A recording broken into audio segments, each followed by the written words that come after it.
Question number 26 a boy, question number 26 पढ़िए क्या बोलता है। A boy is holding a smooth hollow and non conducting pipe vertically with charge spherical ball of mass 10 gram carrying a charge plus 10 milli-coulomb inside it which is free to move along the axis of the pipe. The boy is moving the pipe from east to west. Boy move कर रहा है east to west direction to the presence of magnetic field. Magnetic field की direction है east to west.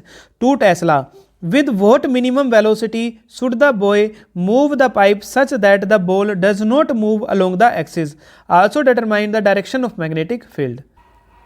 तो इसमें आप देखेंगे कि जो बॉय है वो अपने हाथ में एक नॉन कंडक्टिंग पाइप लिए हुए है वर्टिकली, और उस पर चार्ज स्पेरिकल बॉल रखी हुई है मास m की, उसको कैरी कर रहा है।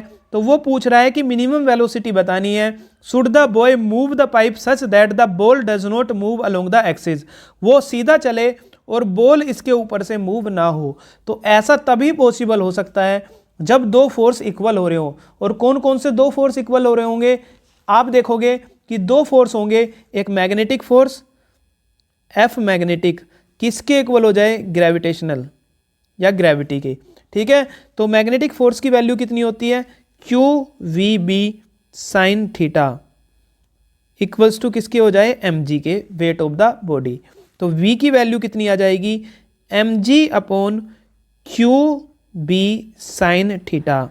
तो फॉर वी मिनिमम, v क्या करना है? मिनिमम करना है, तो थीटा मैक्सिमम होना चाहिए क्योंकि रेसिप्रोकल में है, तो थीटा कितना होना चाहिए? 90। तो साइन 90 की वैल्यू कितनी आ जाएगी आपके पास? 1। साइन 90 की वैल्यू कितनी आ जाएगी? 1। तो वैल्यू रखिए v equals to M G upon Q B into 1। Value put करनी है, आंसर आ जाएगा।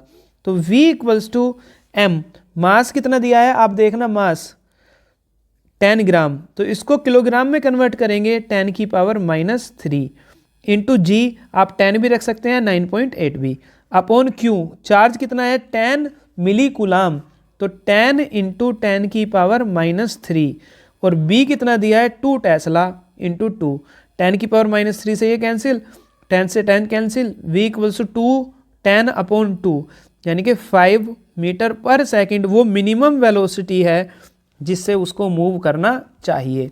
अब उसने डायरेक्शन भी पूछी है, तो आप लगा सकते हो, खुद यूज कर लेना। डायरेक्शन के लिए क्या करोगे? Fleming left hand rule use कर लेना। फ्लेमिंग लेफ्ट हैंड रूल जो ये बताएगा कि फोर्स अपवर्ड डायरेक्शन में है तो मैग्नेटिक फील्ड नॉर्थ टू कैसा जाएगा? साउथ जाएगा। ठीक है, मैंने आपको आंसर बता दिया।